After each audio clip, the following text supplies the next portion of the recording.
And we're back. We're back to the fastest 3 hours in media, hosted by me, Rush Limbaugh, your guiding light. The telephone number is 800-282-2882 if you want to be on the program. And you can send an email. I react to them. I use them frequently. lrushbaugh@eibnet.com. Now, before I share with you some of the highlights of the Angelo Codevilla piece, his piece is at thefederalist.com. And Charles Murray's piece, the Wall Street Journal, back on February 12th, the Murray piece entitled, Trump's America, Why the White Working Class Justifiably Angry.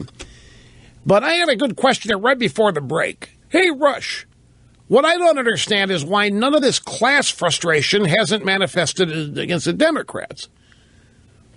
I mean, they're the primary cause of all these problems. Why do the unions never break with the Democrats? Why do blacks never break with the Democrats? What's changed? Why the hell is it manifesting all this class anger? Why is it manifesting against the Republican Party only? I understand the angst versus the Republican Party, but why haven't the Democrats been accountable all these years? That's an interesting question to me. How come there isn't any anger at the Democrat establishment like there is? Well, for the people that are angry at the establishment, they're angry at both. To them, the Democrats and Republicans are no different. So the fallout's the same. But the question, I know what the guy's getting at. Why aren't the Democrats having problems? Why isn't there a Donald Trump out there screwing things up for Hillary? And there is. His name Bernie Sanders. But see, folks, the Democrats learned a lesson. When you're going to have an election, you don't leave things up to voters. What did you say, Rush? I said exactly what I meant to say. The Democrats have learned that when you're going to have an election, you don't leave things up to voters. Bernie Sanders is a placeholder. But when you look at it, to try to answer the question seriously, why isn't there a bunch of fallout, class anger at the Democrats? Well, the Democrats already have succeeded in portraying themselves as for the little guy. The Democrats, in truth, are 99% of the problem. The Democrats are the ones that have created the vast majority of these messes. They are responsible for the cultural rot. But the Republicans get blamed because they're not doing anything to stop them. This really, when you think of it, no matter what angle you want to come at it from, there is a logical answer to it. As far as the Democrats are concerned, their voters think they're great. They're Santa Claus. They're socialists. They're advancing the liberal cause. Everything's fine and dandy. The Republican Party doesn't stand for anything. Conservatives have no home. The Republican Party is not a home for conservatism anymore. The Democrat Party is the home of liberalism, progressivism, socialism, whatever you want to call it. But the Republican Party is just taking up space. All of this is understandable to me. Now, then you add Trump. See, people assume incorrectly that most of Trump's supporters are angry conservatives. And the reason for that is that Trump's running against government, it sounds like, and he's running on the Republican ticket. So for people who are only marginally understanding of conservatism versus liberalism, Trump would be looked at and seen as conservative. But Trump's support base covers every demographic you can think of. He's got support from all ages, and he's winning. You look at the exit polls and entrance polls of all these elections, he's winning every group. He's winning every age group. He's winning religions. He's getting his share of religious voters. He's evangelicals, as you know, men, women, middle age, old age, young age, doesn't matter. But his coalition, and I'm blue in the face of this, is exactly what the Republican Party's always said they want to be. That's exactly what has happened here with Trump's base. So to the extent that conservatives have joined Trump, it's because they don't think the GOP is a home. The GOP is not interested in them. The GOP makes fun of them. The Democrats don't make fun of their voters. Democrats make fun of Republican voters. The Democrats make fun of the rich. The Democrats make fun of the upper class. Publicly, anyway. Democrats are the biggest offenders of all of these problems. But they have succeeded in convincing people they stand for the little guy. Now, let me get started with some of this stuff. This is Angela Codevilla, who wrote the original piece in the American Spectator on the ruling class that we highlighted here because it was tremendous. He had a piece at the Federalist yesterday. Here's some excerpts. America is now ruled by a uniformly educated class of people that occupies the commanding heights of bureaucracy, the judiciary, education, the media, and of large corporations, and that wields political power through the Democrat Party. Again, America is now ruled by a uniformly educated, meaning the education is the same. They're trained to come out of school to assume all of these positions that they're in. Uniformly educated class of people that occupies commanding heights of bureaucracy, judiciary, education, the media, large corporations, and they wield their power through the Democrat Party. Its control of access to prestige, to power, to privilege and wealth exerts a gravitational pull that has made the Republican Party's elites into its satellites. Now, we're talking about the Washington, New York, Boston corridor here, the Northeast Power Corridor. And his point here is that if you want prestige, if you want power, you want to have perks, privilege, you want to be in line to get rich, then you do what the Democrat power structure says. And to the extent that there are Republican elites, they've been converted into satellites, and they get, depending on their behavior, they're given access to some of this stuff. Mr. Codevilla continues, the fatal feature of this uniformly educated ruling class is its belief that ordinary Americans are a lesser intellectual and social breed.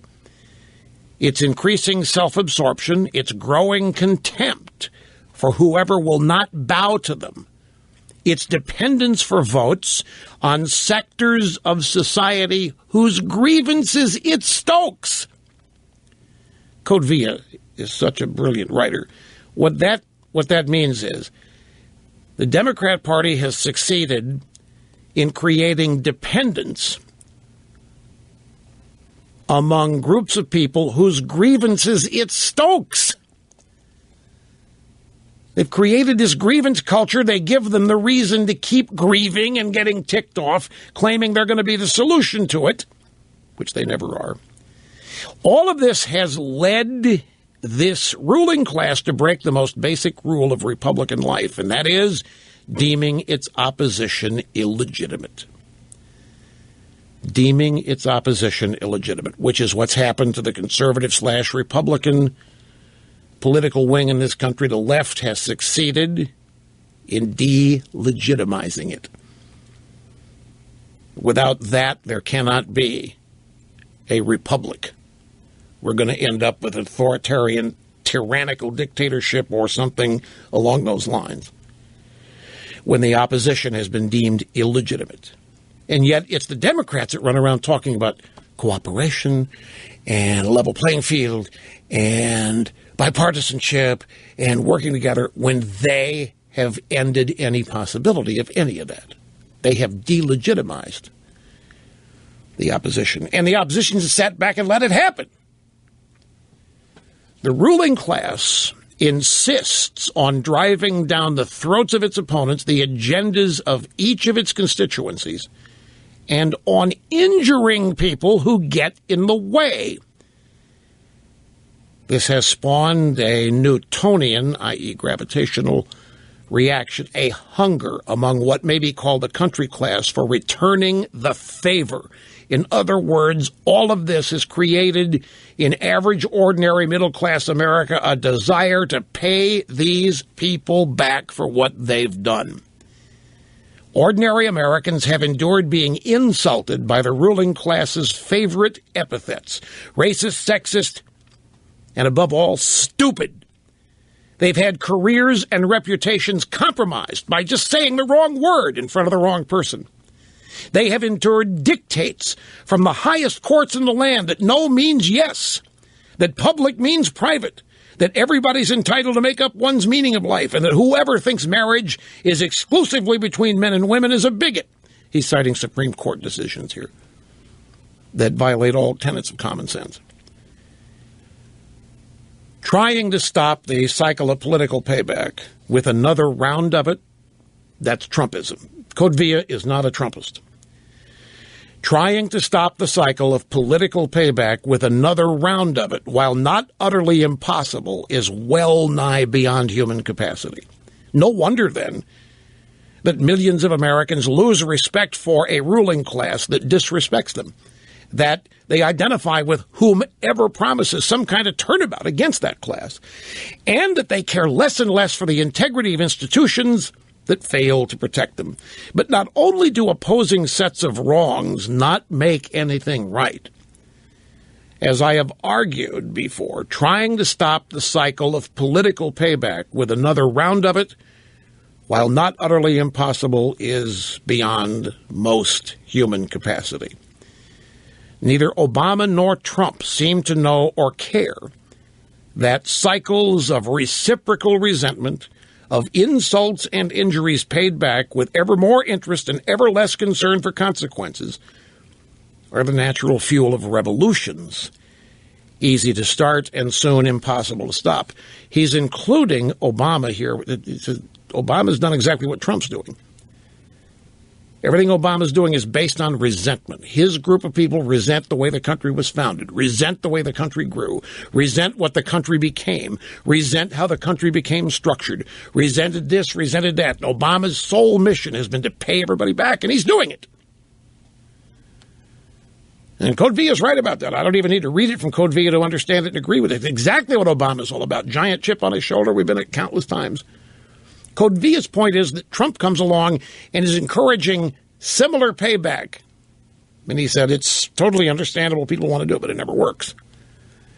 It doesn't lead to reinstitutionalizing the greatness of the country. It just leads to more anger, disappointment, and he thinks eventual revolution. America's founders, steeped in history as few of our contemporaries are, were very aware of how easily factional enmities deliver free people into the hands of emperors. America is already advanced in this vicious cycle. The only possible chance of returning it to republicanism lies in not taking the next turn and in not following one imperial ruler with another.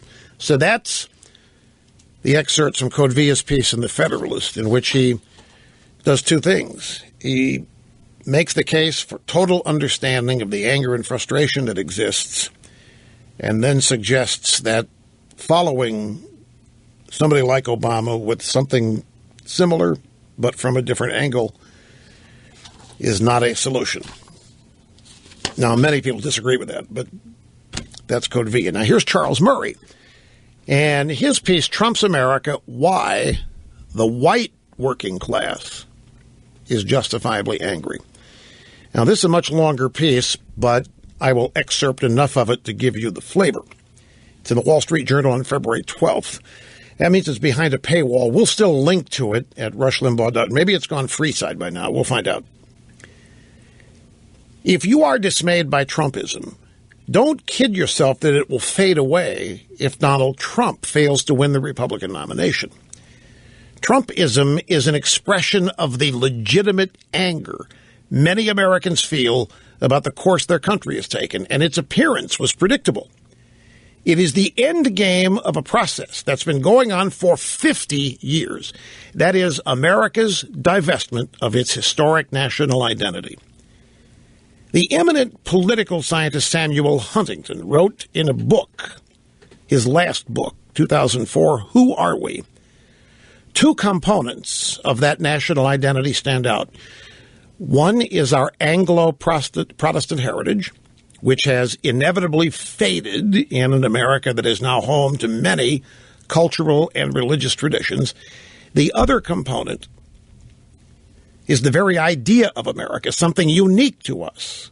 Unique to us. As the historian Richard Hofstadter once said, it has been our fate as a nation not to have ideologies, but to rather be one. Americanism is an ideology. So what does this Americanism, this creed, consist of? Its three core values may be summarized as egalitarianism, liberty, and individualism.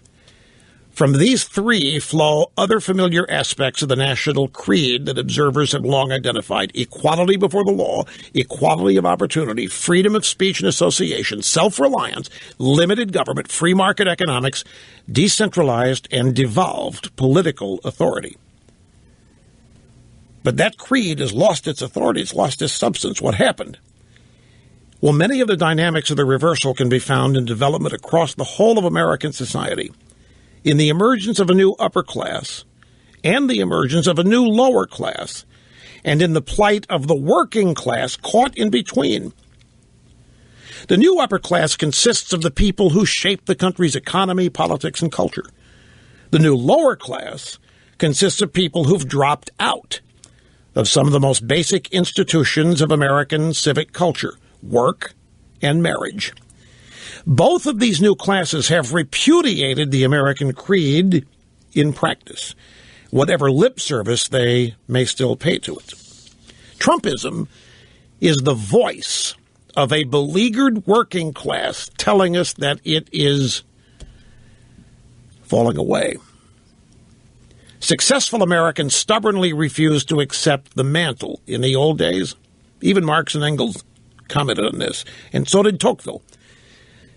Successful Americans refused to accept the mantle of an upper class, typically presenting themselves to their fellow countrymen as regular guys. Can I illustrate this to show you what he means by this? Now, I grew up in a small town, 25, 30,000 people. And even in that small town, there were classes. There was the rich. There was the rich industrialist in town that owned the concrete company that painted all that paved all the highways and so forth. And then there was this guy and that guy. But they didn't hold themselves out as separate and apart from the rest of the town, and they didn't laud it over the rest of it. They went to the places everybody in town went to eat. They went to the same churches. They were part and parcel of the community, and everybody knew they were the rich guys in town, but nobody hated them for it. They didn't laud it over anybody, and they did not seek to separate themselves from the rest of the town. Oh, yeah, commercial time. Sorry, folks. Don't go away. Be right back. Okay, just one more excerpt from Murray here explaining the differences in the upper class today versus long ago and not that far ago in America, particularly white working class versus current upper class. This is another characteristic of the new upper class. And something new under the American sun is their easy acceptance of being members of an upper class and their condescension toward ordinary Americans. It used to not be the case, not nearly as badly as it is today. Try using redneck in a conversation with your highly educated friends and see if it triggers any of the nervousness that accompanies other ethnic slurs. Refer to flyover country and consider the implications when no one asks, what does that mean? Or, I can send you to chat with a friend in Washington who bought a weekend place in West Virginia. He will tell you about the contempt for his new neighbors that he has encountered in the elite precincts of the nation's capital. I told you this story earlier about how he told his buddies he was going to buy a house in West Virginia. They said, why are you going to go to live next to people with no teeth that play the banjo on the front porch? And they were serious. Why are you doing this? Why are you going to live among the schlubs? And Murray's point is that these people in the white working class know exactly all of this. They know they're being condescended to. They know they're being laughed at. They know they're looked down on.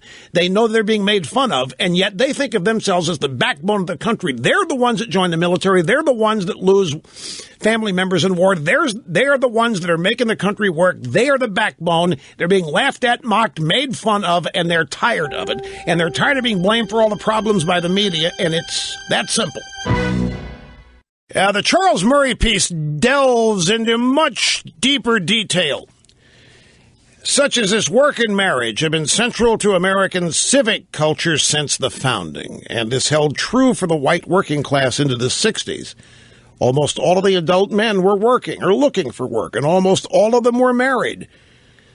But then things started to change. For white working class men in their 30s and 40s, the prime decades for working and raising a family, participation in the labor force dropped from 96% to 76% in 2015. Over that same period of time, the portion of these men who were married dropped from 86% to 52%. They may not sound big, but they're stunning changes, manifested themselves throughout communities and neighborhoods. Half the children were born to unmarried women. All the problems that go with growing up without fathers, especially for boys. Drugs have become a major problem in small towns. Anyway, he goes on to detail how all of these demographic and cultural shifts have led to the destruction of the families, of the working middle class that is the backbone of the country. And he affixes blame to this, to the social architects and engineers in Washington, primarily liberal Democrats, who've brought about this destruction and then taken sides with the feminists and the other minorities in these arrangements. They've taken the side of everybody but the white male, essentially. And so the anger out there, in his estimation, is justified, and it's deeper than Trump, and it'll survive Trump. It's going to exist long after this election is over. Anyway, it's a fascinating read, and it's got to be included in part of the mix to anybody trying to explain what seems to be the inexplicable here, although it isn't to me.